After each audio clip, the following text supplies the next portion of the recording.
a special provision in the JJ Act. Now, this is something very laudable. This is something very good, which is a code of its own initiative. And the Supreme Court order in itself was a brilliant order, 18-page order, very well written, and considering every aspect and matter taken up suo moto, no court assistance, and on one date the matter was decided and the order was released next day. All childcare institutions, all juvenile justice boards, all children's courts, high courts, states informed, and the order to be circulated in all languages all over the country. This is something very unique about our court. The system, the way in PILs or court initiatives they can take on things, it's very creditable. Hello, Malvika ji, I can see you there. Malvika ji, you're not audible. I can't hear you. I can see you, but I can't hear you.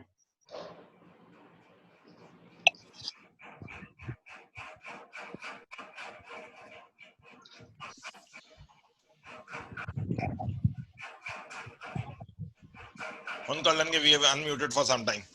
Okay, fine, good enough. देखो जी होने Times of India च खबर आई है 2 lawyers in Madras donate 1 rupee for the welfare of the Bar Council और एक ने 10 रुपए देता है. So all 3 are being issued certificates by the Bar Association of Madras as a star donors for this wonderful effort. Chalo, the mighty drops of water make an ocean. The news I Times of India the latest. 2 Madras High Court lawyers donate rupee 1 for lockdown relief. Bar Council to give them certificate of appreciation being star donors. Everybody makes their own start in their own way.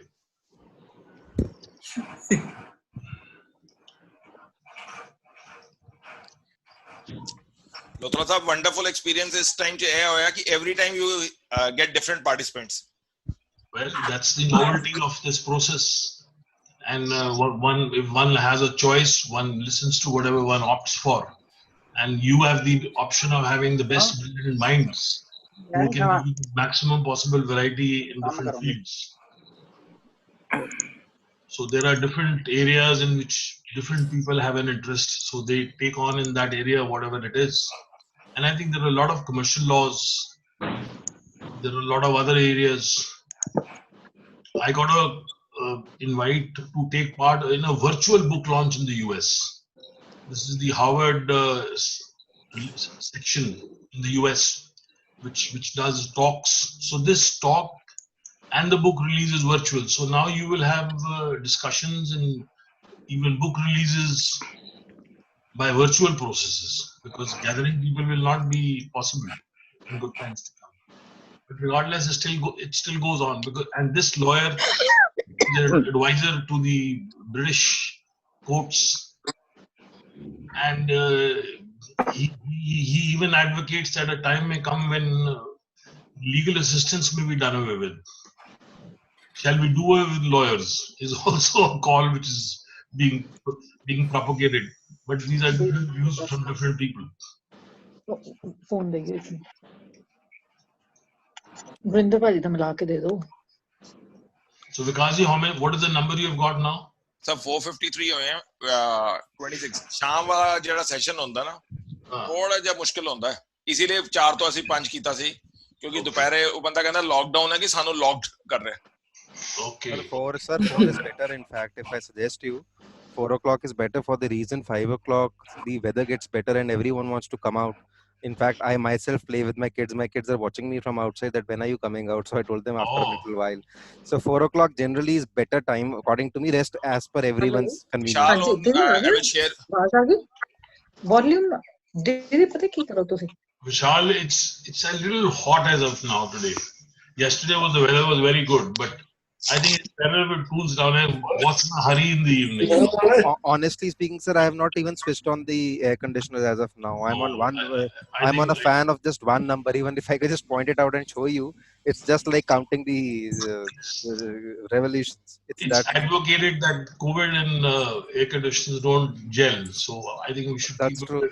That even otherwise is true, but over here, in fact, out here, the weather is pretty beautiful. I play badminton every day at about this time itself. Great. The बार-बार message आ रहे हैं कि to mute everyone. I would just like to explain 5 o'clock is the session. Before that, सारे नहीं तो चुपचाप तस्वीरें देख दे रहेंगे. कमल हसन की मूवी याद आ जाएगी. I'm just forgetting the name. ਉਹਦੇ ਅੰਦਰ it was the first movie Jinder ਕੋਈ ਵੀ voice ਨਹੀਂ ਸੀ. So keeping them faces ਇਸ ਤੋਂ ਵਧੀਆ ਮਲਹੋਤਰਾ ਸਾਹਿਬ ਨੂੰ other side ਵਿੱਚ ਸੁਣ ਲਈ ਔਰ ਮੁਫਤ ਚ ਸੁਣਨਾ ਤਾਂ ਮਲਹੋਤਰਾ ਸਾਹਿਬ ਨੂੰ ਵੈਸੇ ਹੀ ਟ੍ਰੀਟ ਹੁੰਦੀ. ਮਲਹੋਤਰਾ ਸਾਹਿਬ ਕੱਲੇ ਚਾਹ ਪੀ ਰਹੇ ਹਨ. Well. I'm so sorry that I can't share it with you. No, we are having virtual tea with you. We are having virtual tea with you. This is the only stimulant available in this time of the day. और मल्होत्रा साहब ਤੁਹਾਡੇ ਨਾਲ share ਕਰਾਂਗਾ ਨਾ like ਵਿਸ਼ਾਲ ਵਾਸ saying 4 ਵਜੇ ਕਰ ਦੋ. ਹੁਣ ਕਈ ਬਹੁਤ ਅੱਛਾ ਸਪੀਕਰ ਹੋ ਜਾਏ. We have to go by the convenience. Siddharth Luthra has just agreed. मतलब ਤੁਹਾਡੇ ਮੀਟਿੰਗ ਤੋਂ ਪਹਿਲੇ ਸਿਧਾਰਥ ਲੂਥਰਾ ਦੇ ਨਾਲ ਅਪਾਇੰਟਮੈਂਟ ਫਿਕਸ ਹੋ ਗਈ ਹੈ. Wonderful. ਹਾਂ, he said I am agreed ਪਰ ਕਹਿੰਦਾ morning ਕਿਉਂਕਿ ਸਾਡੇ ਕੋਰਸ ਖੁੱਲ ਜਾਣਗੇ ਸ਼ਾਇਦ I will not take the session in the morning. Luthra sir having virtual tea. ਤੇ Yes. Only on this thing, na? Zoom क्या है? They are watching. Anybody, I think whatever speaker you get from any outstation, you should agree to whatever time You're also sitting there. that person concerned. चलो ठीक. That should not be an Good limiting idea. factor. ਉਹਨਾਂ ਨੇ ਪਾਈ ਰੱਖਿਆ 4-5 ਤੇ corona patients ਦੇ ਤੇ ਕਹਿੰਦੇ ਇਸ ਡਾਕਟਰ ਨੇ ਮੇਰਾ ਨੇ ਕੀਤਾ ਤੁਹਾਨੂੰ ਕਰੋਨਾ ਮਲਹੋਤਰਾ ਸਾਹਿਬ ਜਿਹੜੇ ਅੱਜ ਪਾਰਟਿਸਿਪੈਂਟਸ ਆ ਰਹੇ ਪਤਾ ਚੱਲਦਾ ਤੁਹਾਡੀ ਪੈਨ ਇੰਡੀਆ ਪ੍ਰੈਜ਼ੈਂਸ ਬਹੁਤ ਹੈ. Well, I circulate what I write. Publicity going on. So it is important. Good publicity going on. It's going. Global law बन गया ना घर बैठे बैठे.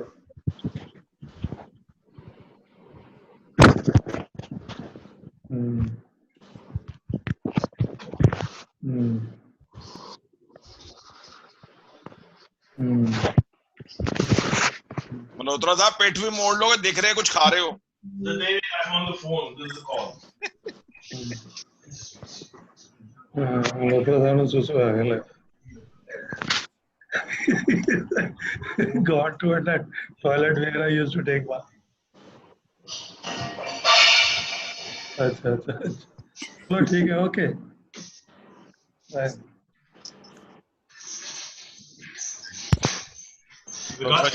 Vigaji, can we start?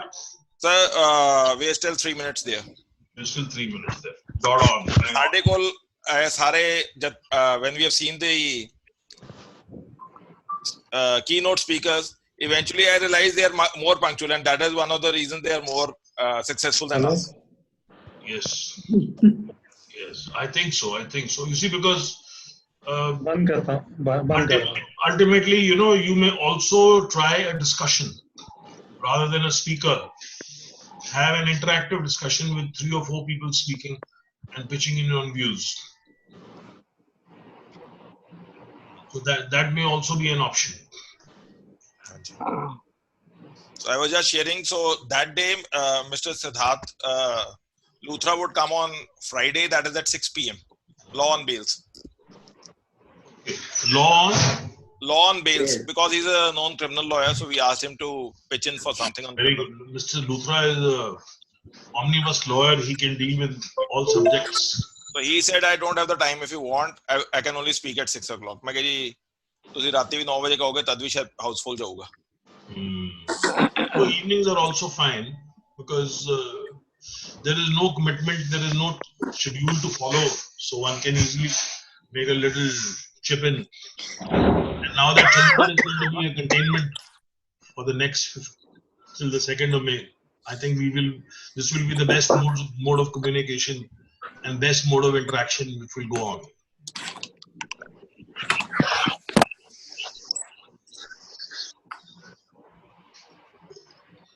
Sir जितना ही थोड़ी चाह खत्म होएगी 5 बज जाएंगे फिर स्टार्ट कर लेना. नहीं चाह तो चलती रहेगी, don't worry. We have got 60 seconds for your tea. No problem. Your time starts now.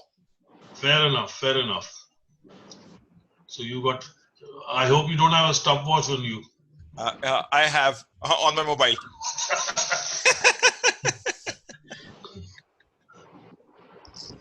So I can see, Vikas, how many people have we got on board as of now? Right now 36. 36. Chalo, they'll catch on slowly. ਹੁਣ actually Swapan ਨੇ convenient ਇੰਨਾ ਕਰ ਲਿਆ, ਲੋਕੀ ਕਹਿੰਦੇ ਬਾਅਦ ਚ video ਆ ਜਾਣੀ ਫੇਸਬੁੱਕ ਤੇ ਦੇਖ ਲਾਂਗੇ, YouTube ਤੇ ਦੇਖ ਲਾਂਗੇ. I can see Mr. Singhal also, nice and shining. Singhal sir, good evening.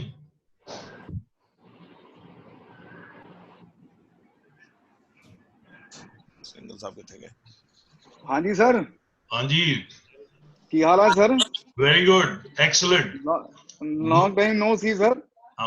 Let us keep the talk muted and within control. ਚਲੋ let's start. Definitely. Let's start. Start sir. Welcome Okay. sir, welcome. Okay, Welcome, thanks sir. a lot. Thanks a lot. The subject on which, first of all, I would like to thank Vikas and his team for organizing this excellent and very well thought of mode of talking and interacting, because this is a difficult time for all of us, and we all need to keep update, we all need to keep in touch, and we all need to keep exchanging our views. We must interact in whatever way we can. We must share. I write a lot and I circulate it as best as I can. I'm on my 9th book, The Global Indian in the Law, and this time has given me to introspect and think and look at all possible issues which I deal with professionally and academically. Fortunately, speaking to you is a part of my routine now, because I regularly lecture in national law universities. I lecture in the Chandigarh Judicial Academy. I go to the Judicial Academy in Bhopal. So it's a very good way of sharing your experiences and views. And fortunately for me, I think that this is not only just speaking, it's when you interact with people, you learn a lot. You learn that there is another side to the story, which is very important at times. So friends, with this brief introduction, I come to the topic on which... 1 minute, I will be cutting you short. Just since few people have joined just now, we have muted everybody. Anybody who wants to pose a question to Mr. Malhotra, it will be taken up after he completes his talk or a session, we can say. And to have the maximum number of questions, we will keep questions to 1 question per person, possibly 2 minutes per person, so that we can have more speakers and more people. Malhotra sir, we will all have 90% questions will be posted on the chat box. Okay. In case anybody feels convenient, he will post it on the chat box that he wants to talk personally to you, then he will be unmuted. And let us limit, if I have the consent of all, we will limit our interactions to 2 to 3 minutes per person, so that we can have more perspectives. And if anybody has a larger perspective, I'm sure we can take it up later in a bigger way. Right, Kasi? Sir, 2-3 minutes hoega nahi. Question will be hardly. Everybody feels short of writing because वकील हैं सारे, stenographer आजकल है नहीं. Fair enough, fair enough. So whatever be it, 2 to 3 minutes per person of interaction, so that we can have more people to speak. Is that fine? Yeah. ਵਿਕਾਸ ਜੀ, ਸਭ ਨੂੰ mute ਕਰਕੇ ਨਾ ਇੱਕ ਵਾਰ ਮਲਹੋਤਰਾ ਜੀ ਨੂੰ ਕੱਲਿਆਂ ਨੂੰ ਅਨਮਿਊਟ ਕਰ ਲਓ ਬਸ. ਮਲਹੋਤਰਾ ਸਾਹਿਬ ਤਾਂ ਮਿਊਟਡ ਚ ਵੀ ਸੁਣਾਈ ਦੇ ਜਾਣਗੇ, don't worry. Because you don't have to pull. Sir ਵੱਡੇ ਭਰਾ ਹੋ, ਕਦੀ ਕੋਈ ਮੌਕਾ ਮਿਲ ਜਾਂਦਾ. Cheers to that. You have the liberty all the time, don't worry. Thank you, sir. So I'm unmuted by the host. Yeah.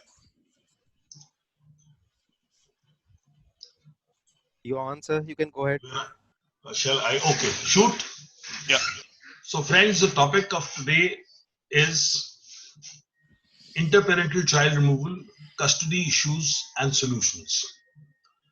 Now friends, this is an area which I have been working on professionally since 1986, when I got my first client whose child was removed by her spouse and brought to India, and we never recovered the child because it was a reverse removal. It was a removal to India. The child was a foreign national. The lady was of Indian origin but a foreign national, and she never found the child. But she carried on, and it took her about 10 years to find the child. And then when she went back to England after recovering the child in the US, she formed an organization called Reunite. Reunite today is the biggest NGO in the world, which helps parties reunite children, and which assists parents in relocating the children so possibly they can think of in coming back. Now, two things strike me to very start with, very as a matter of start or as a matter of initiation. I was reading a Supreme Court notice of 18th of April, where the Chief Justice of India has brought to the attention the notice of the bar that cases, short cases regarding death penalty, and surprisingly, family law matters, which are ready and in which counsel are willing, will be posted for hearing before the 24th. At least 4 high courts have issued suo motu notices in family courts looking into domestic violence. I was talking to my friend Dunalini Deshmukh in Mumbai, and she sent me a piece where she says she's giving online advice on issues in the matrimonial front. Now, in this realm, there is a small area of children. India does not recognize or identify interparental child removal, whether domestically or whether internationally, as a wrong or as an offense.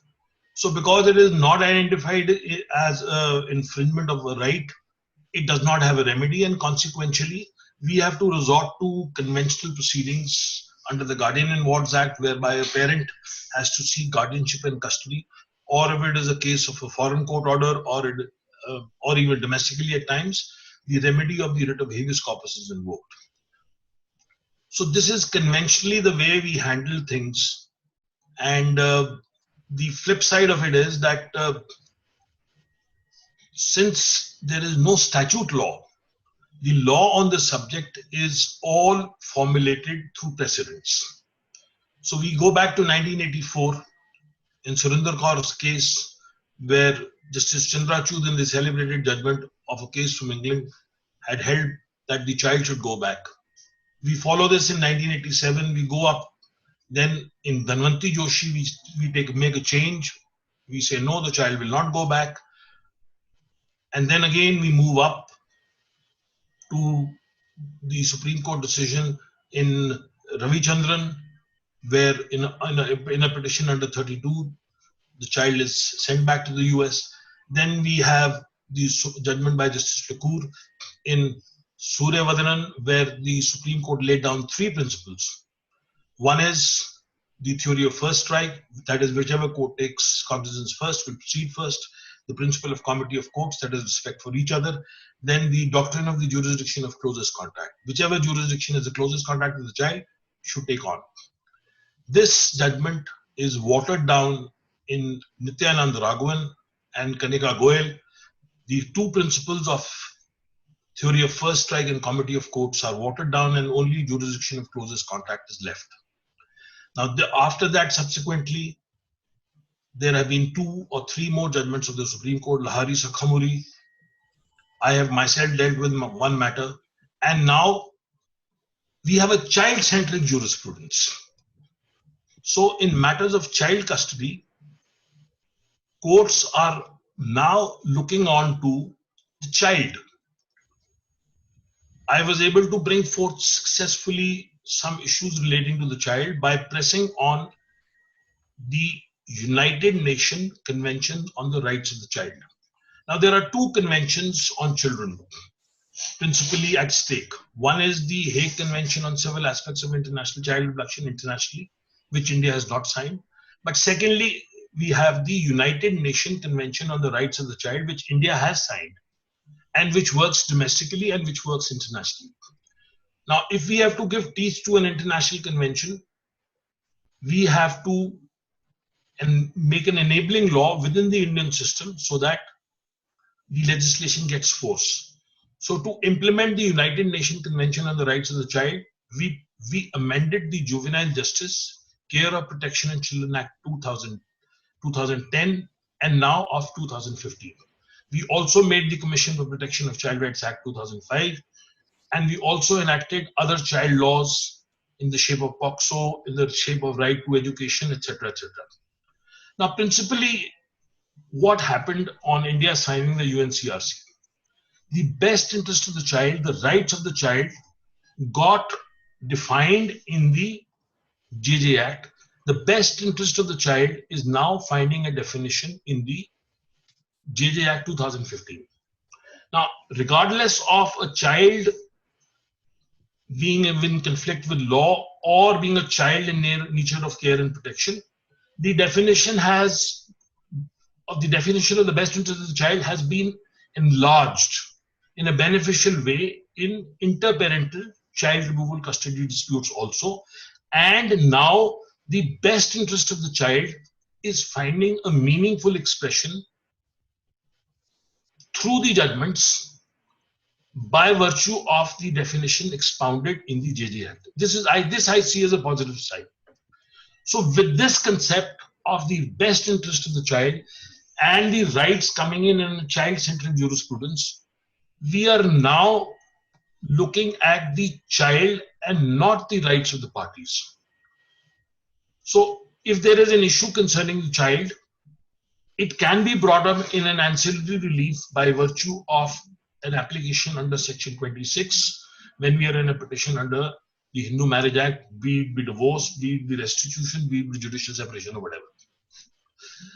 But in case there is a petition exclusively, let us say under the Guardian and Wards Act, read with the Hindu Minority and Guardianship Act, then in that situation, we look at the rights of the child only. Now, just to fill you in very briefly, the Hindu Minority and Guardianship Act, which is the statutory legislation concerning all rights of minority and guardianship regarding children, does not have a statutory remedy to invoke to reach a court. So whenever you need to sort out issues concerning the custody, the best interests and visitation and other issues relating to the child, you have to invoke the Guardian and Wards Act read with the Hindu Minority and Guardianship Act. The Hindu Minority and Guardianship Act says that it is supplemental to the Guardian and Wards Act. So the overriding factor, it may be a debatable issue, there may be two views, but I personally think that the principles laid down in the Guardian and Wards Act lay down principally how the issues to be decided. But the underlying key factor, keynote consideration in both the legislations is that the best interest and the welfare of the child shall be the paramount consideration, and it will be on the basis of the child's interests that the matter will be settled and decided. So it is in this perspective that now courts have started looking at issues like joint parenting plans, sit-home parents, shared parenting, be it within the country, be it outside the country, or by whatever means. So you may have situations and instances where within the country or across the country, parents may be dividing the time with children if they are not compatible in whatever ways possible. We haven't reached that development in jurisprudence so far, but I think with changing times and contact being less and less possible, we may have to relook at a lot of laws. Now, it is in this perspective that being a member of the International Academy of Family Law Lawyers, as a part of a group, Australian family law lawyers have circulated something very interesting. Now, just to fill you in, Australia is a jurisdiction in which there is a Family Code of Australia with about 45 courts, both at the first and the appellate levels, and there is a separate Chief Justice of the Family Code of Australia. So their family court regime is totally independent from the other courts. Now, in this perspective, the Family Court of Australia has come out with Practice Directions 2020 for COVID exclusively. So they have rewritten the entire procedure of the family court by issuing about 30-page practice direction, and starting from filing to the medium and method of instituting documents, face-to-face protocol, court hearings, telephone hearings, video conferencing hearings, border contact controls. They have dealt with everything in it. It's a beautiful piece of paper. Hong Kong is looking to adapt to it because they think that even this kind of a structure can be adapted to the Hong Kong jurisdiction. Now, this brings us to the Indian perspective. Where are we? How will we go about it? How will we handle child custody issues? I am stepping out of the normal conventional method because this is something which is going to engage us in the future. I do not foresee travel cross-border or maybe even within the country, at least for the next 6 months. Now, the Family Courts Act 1984, as everybody knows, leaves it open to the states to make family courts wherever they want to. We haven't got a lot of them in Punjab and Haryana, but they are coming up. They've not been notified in most places, but they are coming up. But Delhi, Bombay, Kerala, Madras are jurisdictions which have developed family courts in a very extensive way.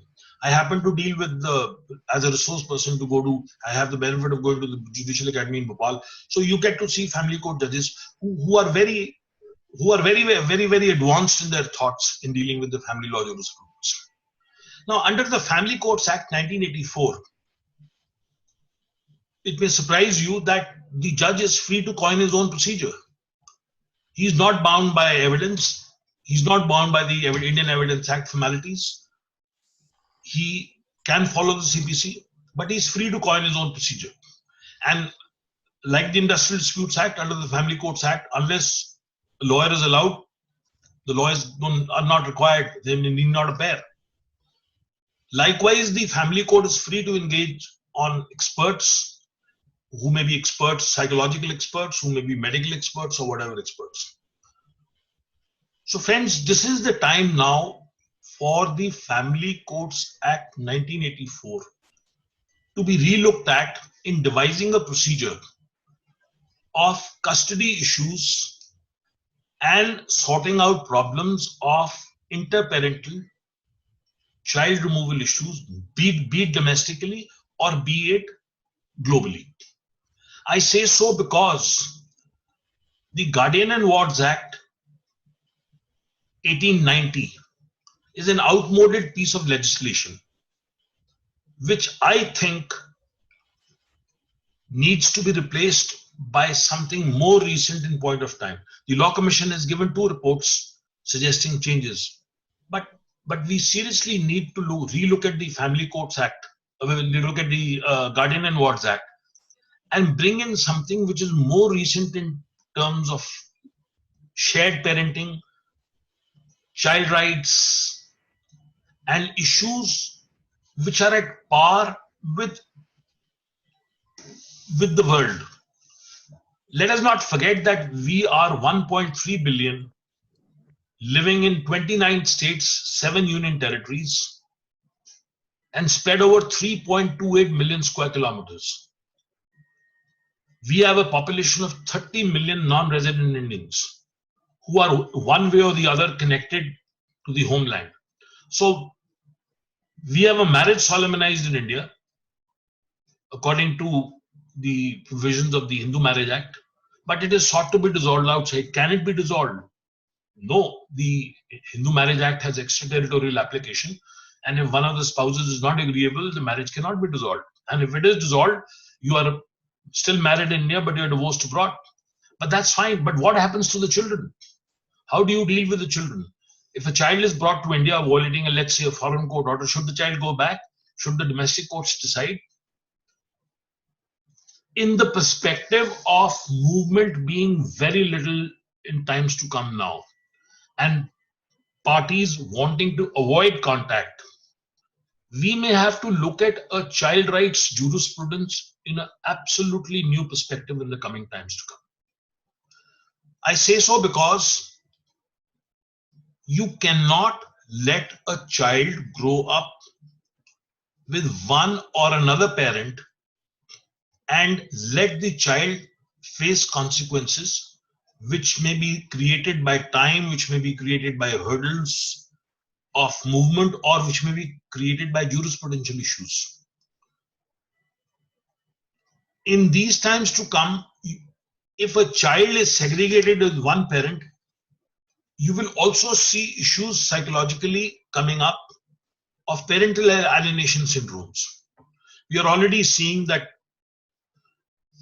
violence in the matrimonial home may be precipitated by reasons of sitting at home, financial disabilities, economic issues, and other problems which forcibly require you to stay in one environment. So in this scenario, it will become very important for us to perhaps look at putting in the entire child rights jurisprudence, particularly relating to custody issues, in a different box. And fortunately, the Family Courts Act 1984 gives the freedom to the family court to devise a procedure whereby the family court can coin its own method and its own procedure on a case-to-case basis in devising so.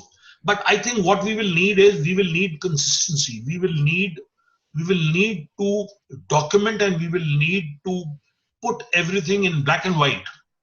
And this is where the judicial academies will come in. Probably the need of the hour will be that the Judicial Academy of India in Bhopal should devise an e-module and circulate it to all the high courts and the family courts to be watered down ultimately, or wherever there are no family courts, to the respective court sort of district judges or registered district judges, to perhaps look at handling of family court matters in a different perspective relating to child-centric jurisprudence in an atmosphere where we cannot have the presence of parties. Now, I must tell you all that this is not an alien concept as of now. I have been a practitioner in this field for 36 years now. Settling matrimonial disputes without presence of parties is permissible. We have n number of judgments now, both of our High Court and of other courts, whereby presence of parties can be exempted and waived when parties are abroad. How is this done?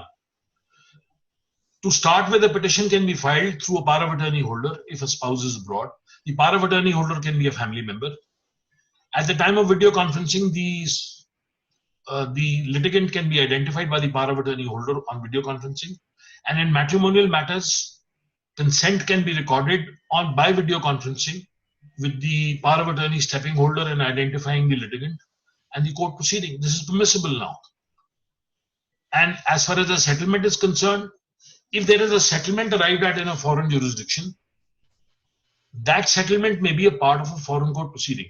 But if that settlement is independently placed as a part of the, let us say, the section 13B petition or a matrimonial settlement before an Indian court, it can be incorporated and made a part of the Indian decree or the Indian proceeding, and thereby it can get teeth for implementation in the Indian court system. So video conferencing and resolution of matrimonial matters is a permissible method in the Indian existing system without going very far. But then, should it be made mandatory? Should it be made compulsory? No. I think the better way of doing it would be, as I have expressed it already in one of my write-ups, we can give the option to, the court can give the option to the party. If the party wants to opt for video conferencing, the matter can be resolved by video conference. It can be domestically also. Maybe there may be a situation where within the country also, parties may not be in a position to visit the court. In that situation also, we can resort to video conferencing. So how do we do it? Have fixed days for video conferencing and have fixed days for conventional hearings, or have 4 hours or 6 hours of hearing by conventional methods and 2 hours post lunch for video conferencing. This can be a possible method. Delhi, Mumbai, Chennai, most of the jurisdictions have very good family courts. The best family courts are in Delhi. I happen to go there. All the family courts are housed. Now, Tees Hazari, Karkadoma, Patiala House, then Saket, every building of a civil court has an adjoining building in which there is a family court building, and in that family court building you have a family court judge, maybe one, maybe two, with a counselor and all other infrastructural facilities, and in that there are video conferencing rooms also, and things can work out. Now, if video conferencing doesn't work out, there can be methods resorted to of an example which Mr. Chafra has set up, let us say Zoom. If this technology is not acceptable for whatever reasons, then there can be alternative means of communication. But the point to be made is that we cannot leave child rights in a limbo. We cannot say that rights of children shall be kept in abeyance. We cannot say that matters relating to custody and matters relating to disputes arising out of children should not be resolved or should not be settled just because hearings are not possible. I am not at all in favor of the process of saying very emergent matters only. I have been a witness to proceedings in Mumbai and in Kerala, whereby three judges are holding court, matters are being heard and resolved. Maybe there has to be a system of prioritization, but we cannot shut out access to justice. We have to provide access, and in matters relating to children and in matters relating to the family, it's very important that the process should go on. We cannot stop it. And while we are thinking, and since lockdowns in most jurisdictions are going to continue for 15 days, I think this is a thinking time, and this is a time to evolve methods on how to go forward. We need to come out with methods and processes by which we can implement this process of having child rights effectively monitored. Now, I was a part of the Hague Committee headed by Justice Bindal, in which there were 6 honorable judges, 6 government officers. I was the only lawyer on the committee. We heard people worldwide, and that was only possible because of video conferencing. So we gave them links, and we would hear them. Their parents in different jurisdictions were heard by us. We came out with How can I know? We came out with a 2-volume report. We have submitted.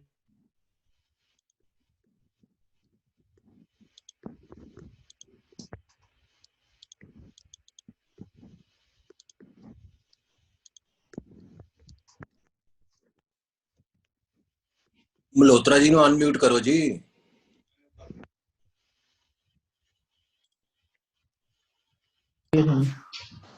The host is mute. Okay, now can everybody hear me? Yes. Yes, sir.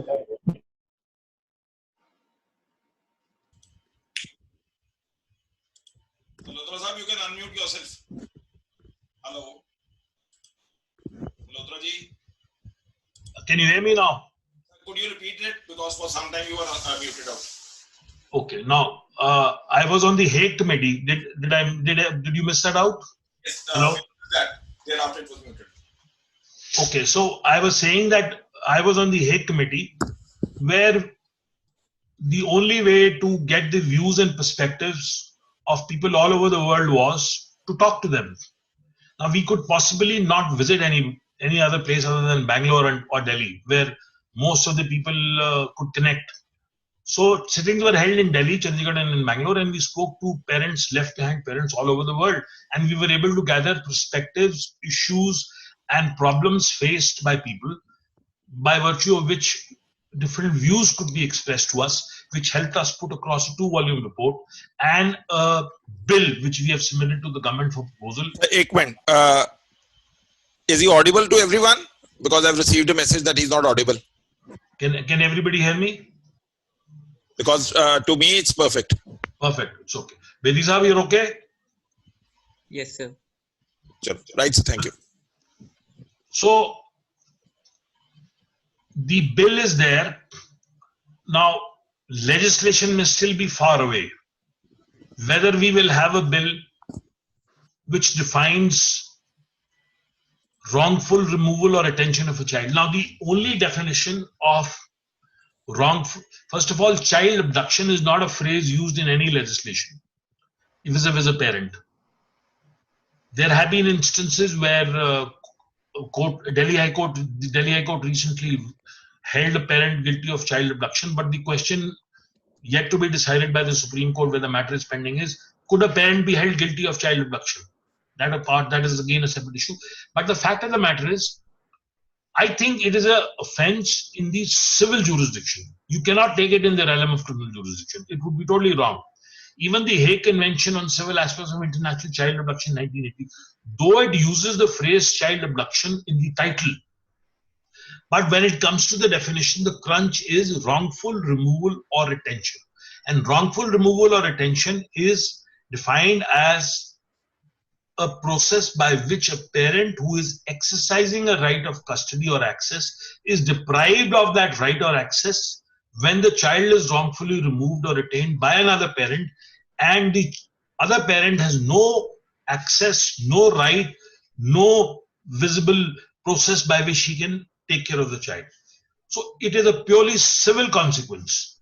Now, if we were to bring in this definition, the bill will go to Parliament, it will take time. So how do we go about it now? I think the best possible way I found was in a matter which I did recently in the Delhi High Court, where without going into the details of the case, where I was able to persuade and convince the Delhi High Court to order a return of 2 children back to a foreign jurisdiction, implementing the rights of the parent and also the foreign court order. But what is the rider which the Delhi High Court put to me? The Delhi High Court said, we will send the children back provided you fulfill all these conditions. The mother will not be separated from the children. The mother will not be prosecuted for removing the children wrongfully, because in US, child removal is a federal offense. The mother will be provided for with all facilities till she's back on her own. The mother will be set up, will be allowed to keep the children with her. The father shall not live with the family. So there were about 10, 12 conditions, and the father will provide for financially till the mother is able to go back to work. So I was able to fulfill all these conditions. Then I was told by the Delhi High Court to go and get this order made a part of the US court order, which technically means I had to get a mirror court order, meaning I had to get the Delhi High Court order made a part of the US court order, and this is called a mirror order jurisprudence. Luckily for me, the Delhi High Court order was mirrored by the US court. The matter did go to Supreme Court also, and the Supreme Court, in a way, laid down fresh issues and sorted out the matter in an amicable way and directed the parent with the children to go back to the US. Meanwhile, the family court had also decided, and it was held that it was in the best interest of the children to be with both parents. So friends, in times to come, this mirror order jurisprudence, working through a principle of comity of courts, may be the way forward.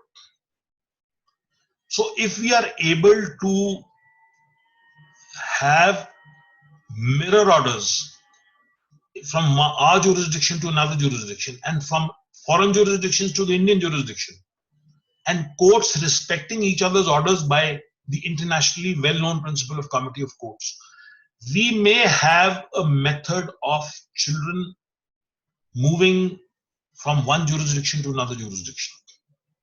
This is as far as the international scenario is concerned. Even within the country, if we are able to devise a formula whereby children can be with both parents by reasons of shared parenting or custody with each other, it might be a workable formula. So this is largely where the things are as existing today. And it is in this perspective that a time has now come to introspect on children's rights and think of jurisprudentially in a child-centric interest on how we are to deal with children in these tough times.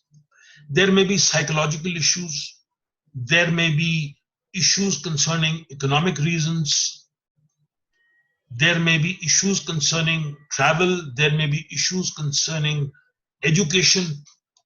Which is going to be the best place for educating children is going to be a very big question now. Is the West going to be a preferred destination for education of children and therefore go back to a foreign jurisdiction? It can't be said. So there will be a plethora of issues and propositions which will now come forth in such a big way that we will perhaps need to rejig and redo all this entire exercise. We have not developed a family law jurisprudence in the strictest sense, like the English pattern. England has a family law division. Canada, Australia, most European courts have dedicated family law judges. We also have this concept, but the Family Courts Act 1984 has not led to development of a family law jurisprudence in the sense that there are dedicated people looking into this issue globally. There may be individual judicial officers in certain jurisdictions who are very empowered and very engineered. I know quite a few of them in other parts of the country. But we will need, particularly in the north, beyond Delhi, we will need to look at this very seriously, because these matters will be on the rise now. And only if we are prepared to handle them in the perspective of the law being available, then we will be able to succeed. Because the Guardian and Wards Act 1890 doesn't lead us too much. It's a very it's an anomaly in itself. You are forced to seek guardianship and exclusive custody of your natural born child by invoking the procedure of the Guardian and Wards Act. Now, on the face of it, it seems very anomalous that you wish to become a guardian to your own natural born child when you are the natural guardian. Under Section 6 of the Hindu Minority and Guardianship Act, the father and after him the mother is the natural guardian, though the Supreme Court says that both are equal. So once both parents are natural guardians of children, what is the need for a person to go to the guardian judge under the Guardian and Wards Act 1890 to become guardian to his natural born child? So this doesn't rhyme with the parental rights emerging in a jurisprudence of this today. Why have we not amended? Why have we not looked at the legislation to provide proper judicial redressal insofar child rights is concerned? That is a question which Parliament will answer. But fortunately for us, the Supreme Court is very energized, because the Supreme Court, in terms of practice directions, lays down the law. Vishakha is one standing example. Vishakha gave rise to a law in 15 years for sexual harassment in workplaces. Similarly, in the case of adoptions, Lakshmikant Pandey, 3 judgments, 86, 88 and 89, led to the Juvenile Justice Act, and now the system of adoptions of children works beautifully through the Adoption Regulations 2017, because under the JJ Act, you have often abandoned and surrendered children who have to be rehabilitated. Central Adoption Resource Agency, CARA, which was an administrative body, is now a statutory authority, and CARA runs a system of inter-country and in-country adoption of children in a very organized way, without any money changing hands unofficially. And the Adoption Regulations 2017 have a very regulated procedure whereby everything concerning children is gone through very, very systematically and very professionally. Now, the question which I pose to myself is, why cannot we have the same kind of a legislation vis-a-vis children in terms of custody issues and in terms of parental rights are concerned? We did create the Commission for Protection of Child Rights Act 2005. We did create a National Commission and State Commissions, but these commissions do not have powers to pass orders. They can only make recommendations. And if these recommendations are not adhered to, they can be taken in a writ further. But the point is, it's too complicated, it's too long-winded. The Commission for Protection of Child Rights Act gives very vast powers. I have been a counsel for NCPCR in getting commissions in Punjab and Haryana through a writ petition filed in this court. And Justice Sikri on 9th of April 2013 passed an order asking Punjab and Haryana and UT to make commission, and that's how we got commissions here. But the fact of the matter is, then we need to go forward. But legislation will take time. Parliament is not going to meet, at least in the near future, to look at issues concerning particularly custody of children. So the way forward will be practice directions, maybe another judgment of the Supreme Court, maybe something more loud. The Supreme Court, in a petition filed by parents by an NGO abroad called Bring Our Kids Home, has heard the matter and is looking at passing some directions. 17th of March was the date, and of course that's gone by. So hopefully, maybe again in some matter before the court, this issue crops up and it is taken up, and we might find some general guidelines or practice directions, as we may call them, which will perhaps lead us to a uniform pattern which will be followed throughout the courts. But I come back to the same proposition. We will probably need a uniform pattern of administering justice through child rights, maybe by an e-process, and for which an e-module may be required. We cannot expect the family courts to design e-modules independently. There can be one practice module, there can be one general model, like the Juvenile Justice Model Rules of 2016, and the states free to make their own rules. Likewise, every family court, the best thing would be for the Judicial Academy to make a practice module, and every court to adapt to local issues and requirements, and come back to a more adaptable method in individual circumstances, so that we can all have a workable solution. So this, perhaps, thanks to Mr. Chatrat, may be the igniting point for this perspective and this thought, which might take the way forward. So we have now 15 minutes, and I leave the floor open for questions. Haji Vikas ji. विकास जी ਤੁਹਾਡਾ mute है जी. I know that. So one question has come forth from Vikram Deshmukh. For the benefit of all of us, how would you define joint legal custody and joint parenting? And what does it entail as far as the rights and duty of both parents in custody battle, whether domestic or cross-border? See, this is a concept which has not found definition in the statutory sense, because as I just told you, the Guardian and Ward Act 1890 is outmoded. The only issue very broadly which might be coming forth is interim custody. Now, custody and guardianship words may be defined, but joint parenting, shared parenting are concepts which are created and coined through judgments, more particularly from different jurisdictions. There are some judgments of the Bombay High Court giving this perspective, but they have not found any clarity in terms of definition. I think they're very loose concepts. And what may more emerge is that these kind of settlements and agreements may come from mutual settlements or agreements, where such like phrases and words may be used by lawyers in coming to joint parenting. And very broadly, joint parenting would mean that the child spends Monday to Friday with one parent, Saturday, Sunday with the other parent, or few hours with one, weekends on a few hours every day if they are available locally for parenting for different reasons. So this is the best concept in a loosely worded way. There is no definitions. Any other question? Abhishek?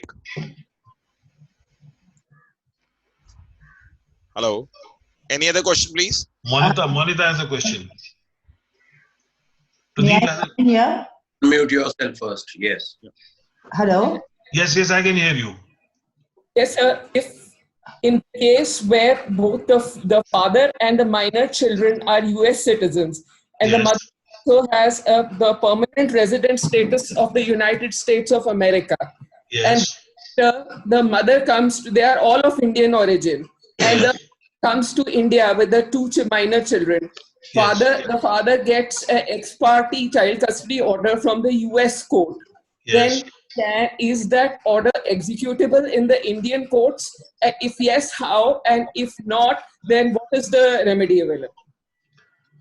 The answer is very straightforward. You can get in touch with me later. You will find I have got this issue settled in a judgment called Dr. Navtej Singh versus Dr. Jasmeet Kaur, where this issue is dealt with. Okay. The first question, a remedy is available to you Okay. for bringing forth the US court order and trying to seek its enforcement. But then the issue is, will the Indian High Court stamp the order and return the children back? The answer is no. Okay. In terms of the judgment laid down by the Supreme Court in Nityanand Raghavan, the Supreme Court says we will hold our own inquiry, Okay. whether summary or detailed, and in that we will decide whether we have to send the children back or we have to send the matter to the family court or decide it ourselves on Okay. custody. And we will do all this in the best interest of children. Okay. So, Manita ji, the perspective is the best interest of the child calls the shots. Mm. If the spouse who has moved the children is able to satisfy the court that she or he as a single parent is a better parent, Okay. one, two, he or she has a reason to stay away, Mm. or the children are at risk, Mm. or there is a threat to the children stay back. But if the court is able to see and perceive that it is better for the children to be with both the parents, it is better for the children to be in control and custody of a family, and most important, the issue of the custody of children should be decided by the jurisdiction which has the closest contact. Then the children should go back. So if the children and the family have, let us say, lived in a foreign country, let us say the US for 10 years, and you have only come here for 1 year or 2 years, then the court may be inclined to say, go back. Let the court there take a call, because that court is the best court to decide how to handle the issues relating to the children. And if you are, yes. Is it the Indian courts or the US court? US court. You see, you can get in touch with me. I will give you the citations. They're all reported. You can read these judgments. There is a lot of. It took me 3 years to get this principle. It is Dr. Navtej Singh. Pardon? This is Dr. Navtej Singh you talk about. Yes, Dr. Navtej Singh's case. It is 2018 volume 2 RCR 7 page 660. So Manita ji, Sapan is more active than you. Okay. You don't have to pay him anything or give him any consultation for giving you the citations. But Sapan ji, there are 4 decisions. There is a judgment of the family court. There is a judgment of the Delhi High Court. This is Delhi High Court.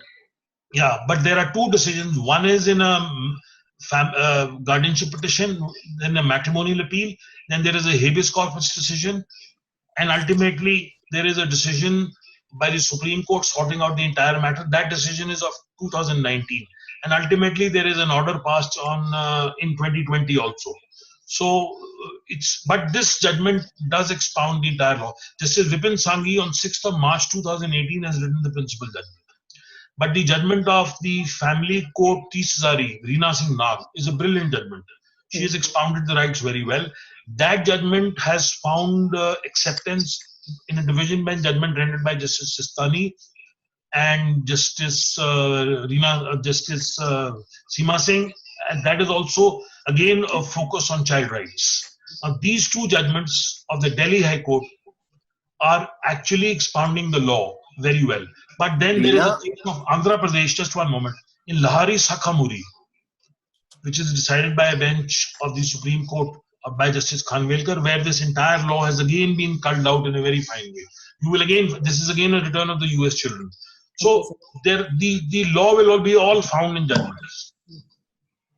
Okay, Thank you, sir. There are two persons who are wanting to ask questions directly. Sure, sure. But we would like, we would go on with the procedure of first question first. No problem. Vikram is asking, no, Mr. Goyal is asking, how do you mirror order jurisprudence work practically, where not only for the district court but different benches of the same court disagree with each other, the single bench order if mirrored and stayed by a higher order bench, what will happen?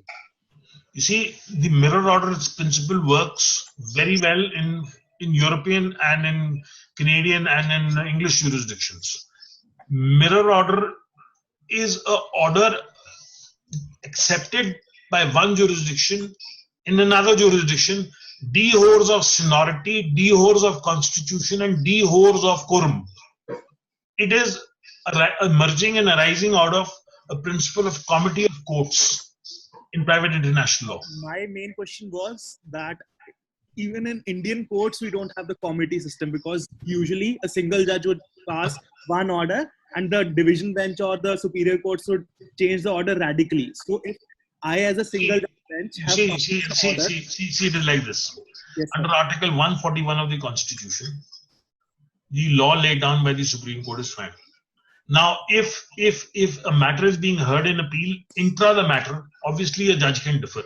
If there is a single bench giving a decision, a division bench can differ.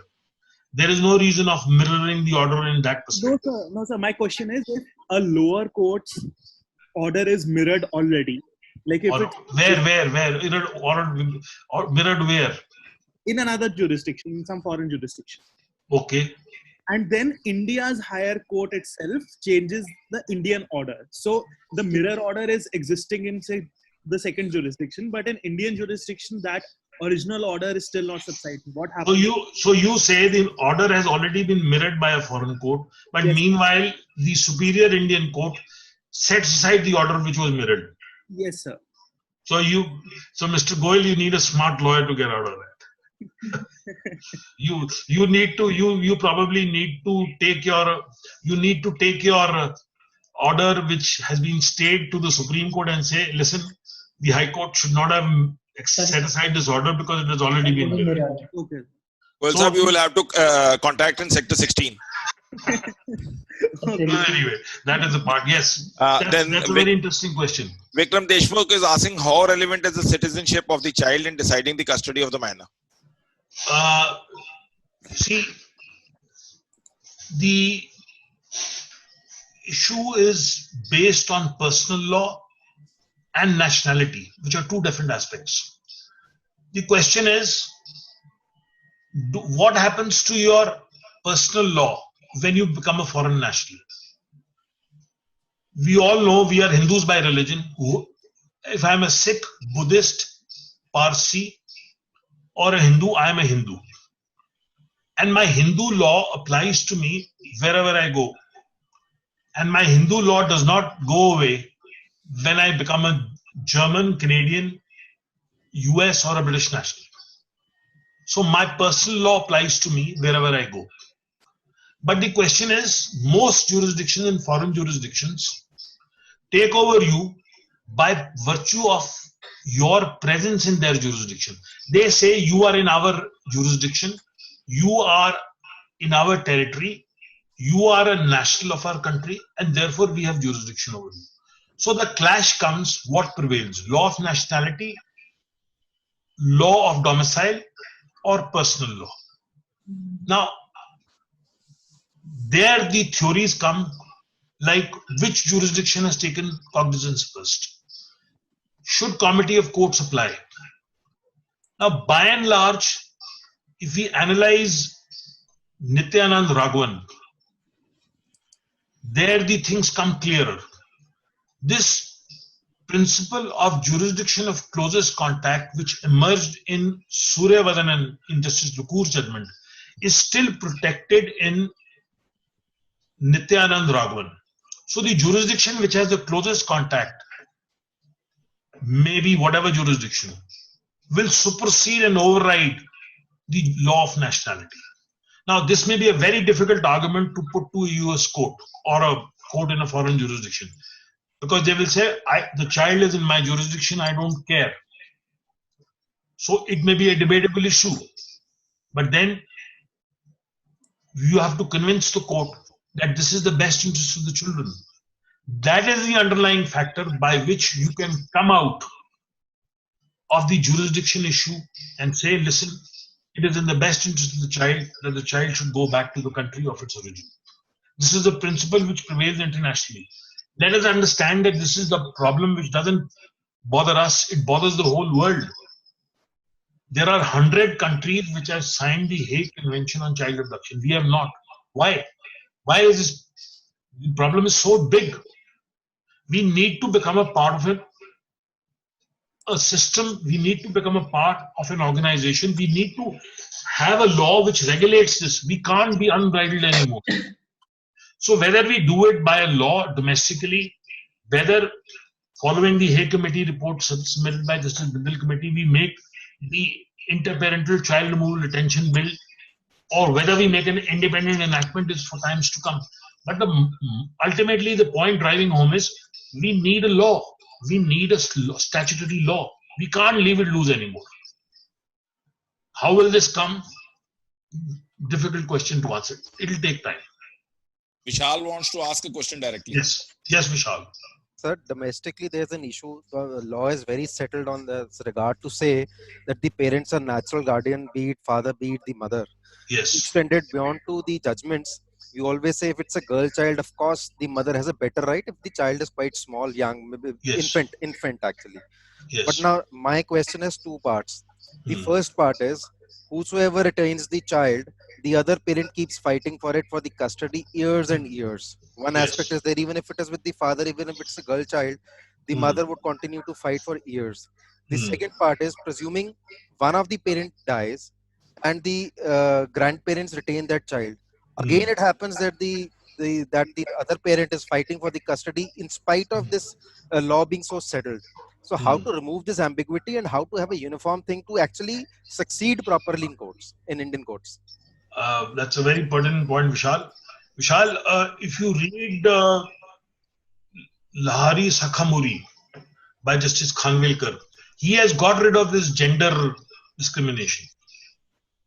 Now, Section 6 of the Hindu Minority and Guardianship Act says that the natural guardian of a child shall be the father and after the mother, and ordinarily the custody of a girl child under 6 years of age shall be with the mother. Now, it is the word used is custody, not guardianship. That's right. So, irrespective of the fact that the mother is the custodian of a girl child, let us say under 6 years of age, but the father never loses his control as a natural guardian of the child. So that is where you have to draw a distinction.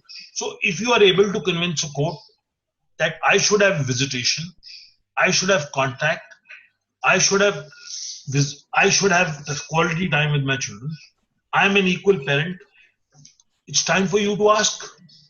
This is where joint parenting is coming in, which is where shared parenting is coming in. In foreign jurisdictions, they have got rid of this concept of father and mother and superior rights of one parent. It's joint parenting, it's shared parenting. It's 50-50, plain and simple. So we have to grow out of this concept of gender-based parenting. In we are, well, in now times to come, we are all trained to do all things, whether be husband or wife. So a time has now come where restricting a role to a parent to do a particular role may perhaps not be in the best interest of the child. Times have changed, things have changed. We can't be stuck with a concept. Most jurisdictions in the West have got rid of this gender-based discrimination. And if you read Lahari Sakhamuri, this point has been dealt with and this has gone away. Now, your question, fight goes on. You have the issue of parenting, of parents fighting, wanting to see the child, wanting access. See, we do have a gender-based leaning factor in favor of a spouse in most thought processes. It will take time to wean it off. It won't go overnight. You know, judges are also parents. Some of them realize that the preferential treatment of a parent vis-a-vis his gender is not going to be the deciding factor. The best interest of the child should be. Now, coming to your question of whether grandparents are better than the father. Now, this is a question which has to be decided in the best interest and welfare of the child. There is a celebrated judgment of the Supreme Court, I'm forgetting the name, where the grandparents got the children because the father was accused of murdering his wife. I was an amicus in a matter before the court, which is a very interesting case where the two girl children were taken away by the maternal grandmother when her daughter passed away by means of a settlement between the family. And thereafter, the father kept on fighting, wanting the custody of children. He tried different petitions. The matter came to the High Court. The High Court transferred everything to itself on its board. I was asked to assist as an amicus. The children were talked to, the children were interviewed. I brought both the sides together, did meetings. I reported to the court that the children are very happy with the grandmother. The father has visitation. So we have to balance this out in an individual scenario on the facts and circumstances of the case. There can't be a set formula, straight jacket formula solution. You have to weigh, but you need a very passionate judge. I remember doing a Canadian matter in which an honorable judge did not hear any matter for 1 week.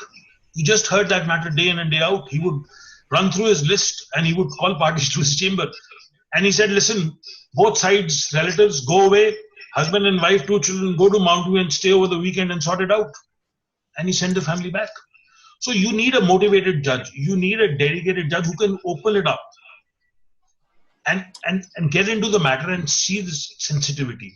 But this is only possible if the court is sensitive to the rights of the child. So from that perspective, no straitjacket formula. Vishal. Okay, sir. Thank you. Malhotra ji, only 2 questions because yes. Firstly, last 2 questions, no other questions thereafter, since we have already run out of time. No. Go on. There's no hurry. So, Mr. Goyal is wanting to ask a question directly.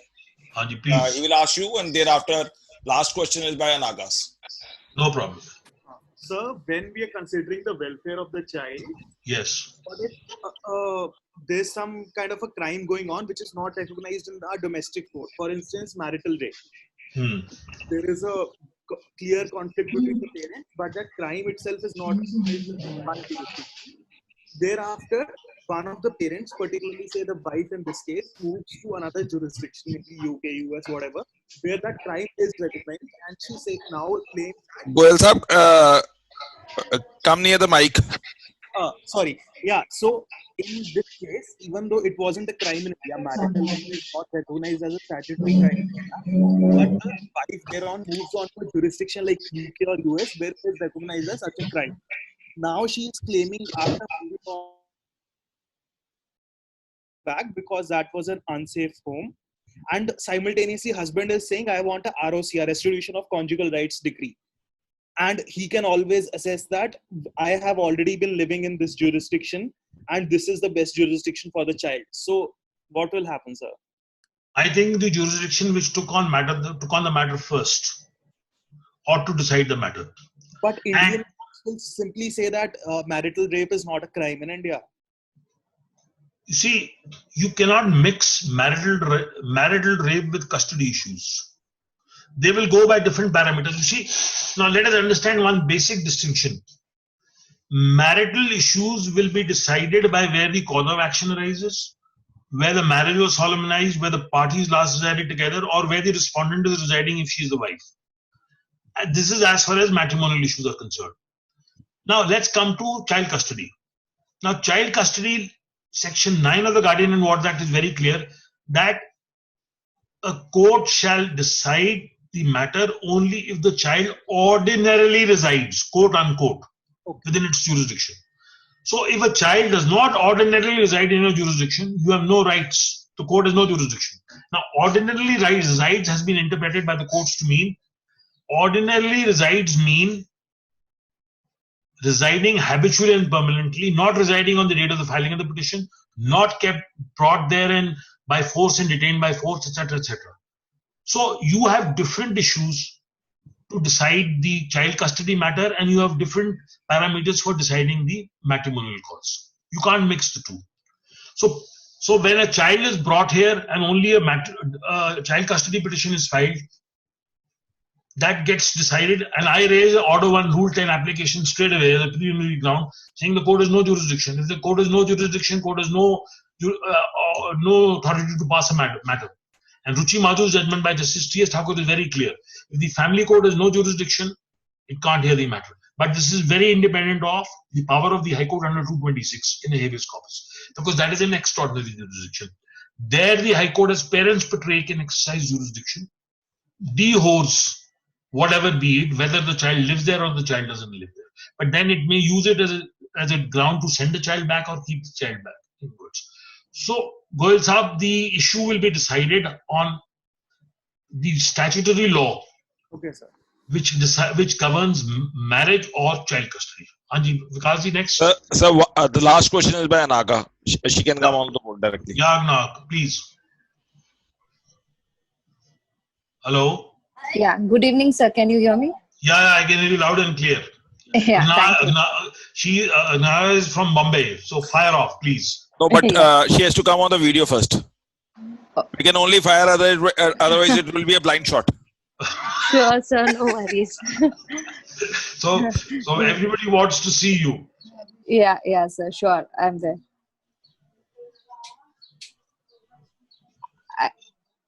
You can put your question. By the time you put your picture, let's have a question. Let me think about your question. Yeah, sorry. Sir, my question to you is that if both the entire family is Indian by birth and UK nationals, one of entire family is now shifted from UK to India.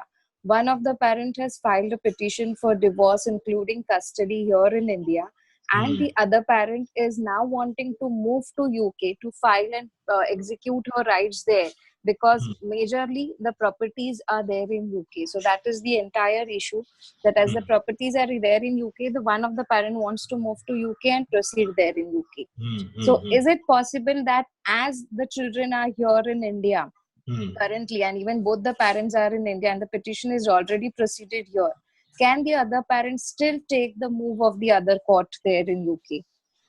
You see, once a parent has acquiesced, you all know what that means, to the jurisdiction of the Indian court. You cannot shift jurisdictions. You cannot be a bounty hunter. You can't go forum shopping for different reasons. Either you take it lock, stock and barrel in India for custody, for matrimonial causes, for settlement of property, or you take the whole thing there. You can't have a piecemeal decision. You can have a division order in India vis-a-vis properties in India and vis-a-vis properties in England, and you can present it to a court there. You can take a precept that's admissible under the CBC.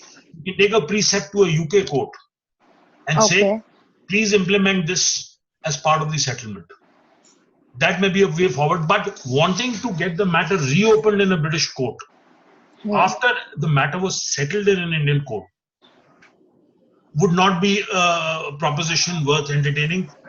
Now, the issue is, has the matter been decided finally? Has the divorce taken place? Has the settlement been done? That again is going to be an issue. But I think ultimately it will boil down to a question of voluntarily submitting to the jurisdiction of the family court in Mumbai or in India, minus your jurisdiction. Because if your marriage was solemnized in India, according to Hindu law, Indian court has jurisdiction. So therefore the court has taken on rightly. And under the Family Courts Act, the court has jurisdiction vis-a-vis your property, vis-a-vis your marriage, vis-a-vis your children, vis-a-vis all rights. Even there is a Supreme Court judgment that even after divorce, matrimonial property will be settled by the family court only.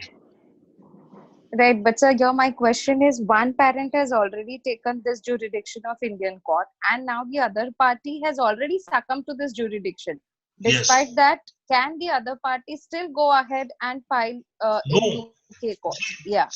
Now the answer to this is an anti-injunction suit. Okay. if now, just to fill people in, what is an anti-injunction suit? This is a new jurisprudence coming in the family law area. It is a commercial law interpretation arising from Modi Entertainment, where in commercial matters, two parties are not allowed to litigate on the same issue in different jurisdictions, and forum convenience is the principle which comes forth. Now, anti-injunction suits is a developing jurisprudence in family law also. Now, if there are two parties litigating before a court on a matrimonial cause and related issues, let us say India, one party, after submitting to the jurisdiction, goes back to a foreign jurisdiction and starts everything there again. You can file an anti-injunction suit in the Indian court to say that the party should be restrained from proceeding with the matter in the foreign jurisdiction. You cannot restrain a foreign court, but you can restrain the other party. So you can get an anti-injunction from the Indian court, the Indian family court, saying this person should be restrained from raising up the matter in UK because you are seized of the matter. The other party is acquiesced. There are settled principles laid down in Modi Entertainment, and you can actually get an anti-injunction and restrain the other party. If you are not able to get the anti-injunction from the family court, go to the High Court. So, does that answer your question? Thank you, Malhotra ji. And before we part, and I ask Mr. Amarjeet Virk to propose a vote of thanks, I will just like to sum up. Yes. During this all lockdown, we have all tried best of the dishes, etc. But to have the interpretations of law on the entire domestic law, etc., etc., I suppose we cannot have a better chef than you, putting all the ingredients on the right way. And it was a sumptuous meal for food for the brain as well as for the holidays to enjoy. Mr. Virk, just propose a vote of thanks for. Thank you, Ji. Thank you. And friends, I must tell you, according to me, I must put back in the system what I have learned from the system. So therefore, stay home, talk at home, involve people at home is going to be the answer. And I'll be very happy to do it again on another engaging issue of your choice. Okay. Thank you, Anil Malhotra. Thank you, Anil Malhotra. This is Ramakrishna from America. Yes, Mr. Ramakrishna. I'm sure you have benefited by this because you are burning on the other end. Yes. It is there. I'm thankful to you that you have put me to the Zoom. Actually, very good. Excellent. I have got some idea. I will take you further with you. No problem. You are welcome, sir. Mr. Virk. Amarjeet Virk ji. Virk sahab, you have muted yourself.